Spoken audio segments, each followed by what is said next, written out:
Hello, kindergarten. It is Mrs. Sharani. How are you guys doing today? I hope that you are doing really well. So, today we have a really good story about Abraham Lincoln. And I am sure that many of you have heard his name before because he was a very important man in the history of the United States. And we'll learn today just why that is. But let me set up the story a little bit for you and remind you what we've been learning about the past 5 lessons. So, last lesson we learned about Thomas Jefferson. And remember, he wrote the Declaration of Independence, which is a very special and important document in our history to the United States. Then we learned that George Washington became the very first president of the United States, which was so exciting. And today we're going to learn about this man, Abraham Lincoln. So, although we won our freedom from the British, and when I say we, I mean the United States of America, that's we. We won our freedom from the British and elected many presidents after Thomas Jefferson. There were still people in the United States who were not free people. In today's lesson, we're going to talk about those people a little bit. And I do have to say, some of this story is a little sad. Actually, it's pretty sad what happened. Over 100 years ago, some people were enslaved, and that means that they were forced to work without being paid, and they were not free to decide how to live their lives.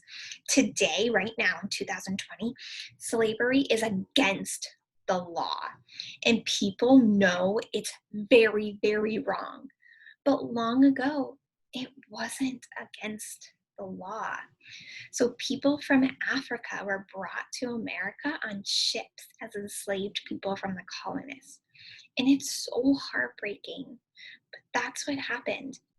Many farmers had these enslaved people doing work on their farms, especially down in the South where they had a lot of land to farm. So when we live in New York, which is in the North, and down in the South, the enslaved people could not leave those farms without permission, and they were not free to make their own choices. So about 200 years ago, which really is not that long ago. Long ago than your parents or your grandparents or even your great-grandparents were alive, but it's not like it was thousands of years ago. It was 200 years ago. One of the biggest problems in America was arguing about slavery. And many people in the North, where we live in New York, they thought slavery was wrong. But people in the South felt like they needed slavery because they had these big farms they needed help with. So there was a war, and it was called the Civil War because it was fought between people who lived in the same country. So the United States went to war against each other, the North versus the South, because they wanted to end this slavery. I know that was a lot, but I needed to set you guys up for the story or else it wouldn't make sense. So today we're going to read about Abraham Lincoln, who was the president of our country during this very important time. And Abraham Lincoln wore this very tall hat, and we'll learn today what he had in his hat and why his hat was so important. And we'll also learn what his nickname was, and most importantly, we will learn what he was remembered for. So that's what your journal page will be about today. What was Abraham Lincoln's nickname, and what is he remembered for? Why are we talking about him today in 2020 when he lived 200 years ago? There's a reason, so you'll learn why. Here we go. Get nice and cozied up for our story today. Whoa, almost dropped my book. Okay, here I go. If I asked you what you kept under your hat. You might laugh and say, my head! What else would I keep under my hat? President Abraham Lincoln kept his head under his hat too. You may have seen pictures of a tall bearded man wearing his tall black hat. But sometimes Mr. Lincoln kept something more than his head under there too. Here is a story of what lay beneath Abraham Lincoln's hat. What do you think could be under here? I don't know. Let's read. Oh, there he is without his hat. Abraham Lincoln was a busy man, surrounded by many other busy men who helped him make important decisions. They grew impatient when they had to wait to meet with the president. So on this particular day, as they waited to see their chief, remember the chief is the person in charge, it's just another word. People didn't really call him chief though, people just called him the president. President Abraham Lincoln, they were not in a good mood. So these people waiting, not in a good mood, not excited. Let's find out why. They became even angrier when they entered President Lincoln's office and found him in his rocking chair, his long legs stretched out before him, holding a book and laughing aloud. Each man thought, we are in the middle of a war. Does the president think we have nothing better to do than listen to him laugh? We do not like war. We do not like sending people off to fight. We worry all the time about whether we are doing the best jobs we can. Yet he does not look worried, even though he is in charge of the whole war. Oh man. Lincoln asked the men to sit down. He said, welcome, welcome, gentlemen. Before we get down to business, listen to this joke. The men listened as the president read a joke out loud. Then he laughed again, but no one else laughed. One man said, Mr. President, do you think we came here just to listen to jokes? This is a waste of our time. They were mad. Lincoln set down his book. His face became very serious. Can you make a serious face? That is not why I called you to come here, he said. But running a war, knowing that people will get hurt or even killed, is a sad business. When I can laugh, I will do it. For if I do not laugh, I might cry. I thought you could use a laugh too. So he's just trying to cheer himself up. He stood up all 6 feet, so he was tall, taller than I am, 6 feet tall. Maybe some of your parents or your siblings are 6 feet tall. 4 inches of them. Oh, 6 feet, 4 inches. That's even taller. That was a lot taller than most men in his time. Walking to his desk, he picked up his tall black hat and reached inside, pulling out a folded piece of paper. He said, I have been carrying this paper inside my hat band for more than 3 months, waiting for the right day to show it to you. Today is that day. I have a word that our army has won a great battle. Perhaps we are beginning to win this terrible war at last. Now I feel safe in telling people what I want to do next. So the terrible war he's talking about is a fight between the North and the South to end slavery. That's what he's talking about. Oops, a little too early to switch the picture. When George Washington, Thomas Jefferson, and others started the United States 100 years ago, they tried to make a country in which people could be free to do as they wished and to travel wherever they chose to. They did many wonderful things, but they failed to do one important thing. They did not end slavery in America. Now this picture. Being an enslaved person was the worst thing a person could be. An enslaved person had to do whatever he or she was told. The enslaved person did not get paid to work, but only received very plain food to eat, clothes to wear, often old clothes, and a place to sleep. The enslaved person could not choose to leave or decide how to live his or her life. Let's keep reading. Some of the people who started the United States said slavery is a terrible thing. We must not allow it in our new country.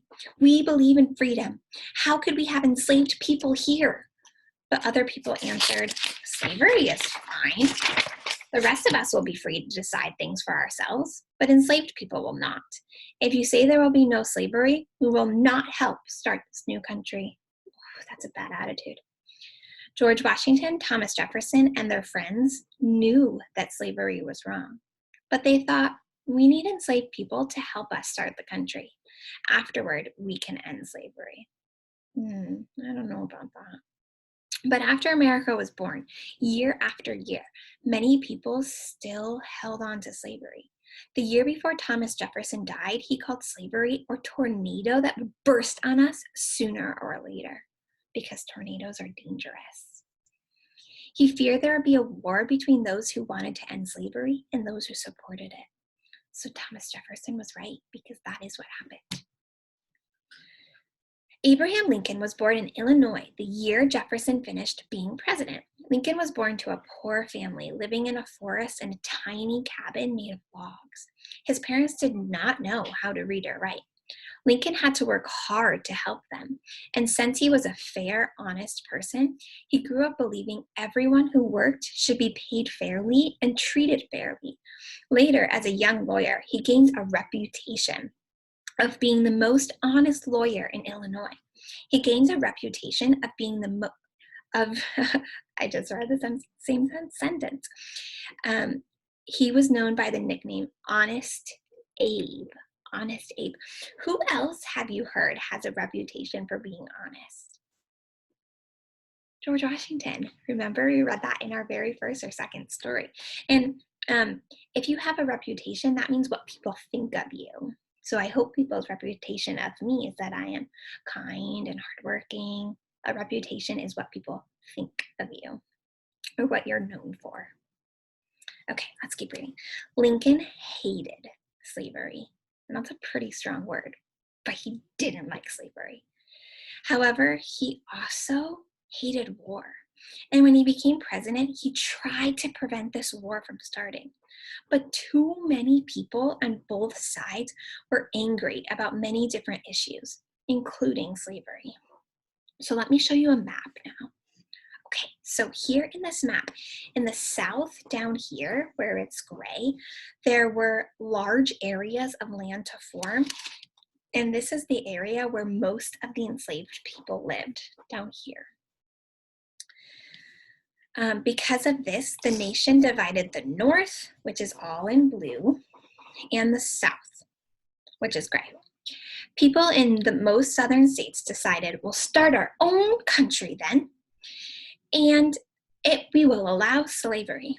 The North, with Lincoln as president, refused to let the South do that, saying we should all be one country and we should not be allowed to have slavery. The war Thomas Jefferson had warned against began, and this was the U.S. Civil War. That's what I told you about in the beginning, the Civil War. On the day that President Lincoln invited these men from the government to his office, he told them, I am going to announce that enslaved people in southern states will now be free, according to the law I wrote. I wrote this law on paper I've been carrying in my hat. So that's what he was carrying in his hat. I call this law the Emancipation Proclamation, and I'll proclaim, that means I'll tell everyone, that the enslaved people are emancipated or set free. So he's going to tell everybody that because he's the president, he is setting everybody free. Anyone who doesn't let them go is breaking the law. President Lincoln went on, everyone must understand that America is truly a land of life, liberty, and the pursuit of happiness. Hey, we heard that in the Declaration of Independence. Just like Thomas Jefferson wrote. The other men replied, Mr. President, we will gladly listen to your jokes if this is what happens afterwards. Oh, so the men were angry in the beginning, but no, they're happy because they like what he's saying, that he's going to set everybody free. Last picture. But even after President Lincoln told everyone about the new law, many people who supported slavery would not give up. It took nearly 3 more years of war before the Army of the South surrendered to Lincoln's Northern Army. Then the war ended. But this is something that took a while, 3 whole years to finish. It was hard. And you'll learn more about it in first and second grade. And you'll learn about the Underground Railroad too, which is a really, really interesting story and very important to our history. Now, slavery was over. And the important paper that had helped make it happen was what Abraham Lincoln had been carrying under his hat. So that's what he had under that big hat, important papers. And one of the most important papers of all. All right, that was kind of a sad story, but an important one to know in the history of our country. Ooh, we don't need that picture. So in our journal today, you are going to write, what was Abraham Lincoln's nickname? Do you remember? Honest Abe. Honest Abe. Abe is short for Abraham. That's a nickname too, right? Abraham. And then he was known for being honest. So they called him Honest Abe. That was his nickname. And our second question was, what is Abraham Lincoln remembered for? I know. He was remembered for writing the Emancipation Proclamation that ended slavery and working really, really hard to make sure that this was a practice that didn't happen in the United States anymore. So that's what he's remembered for trying really hard to end slavery. All right, guys, we will be back in our next lesson, and we will learn all about another important president named Teddy Roosevelt. And he's one of my grandmother's favorite presidents, so I will be interested to read about him next time. See you guys later. Have a wonderful rest of your day. Adios.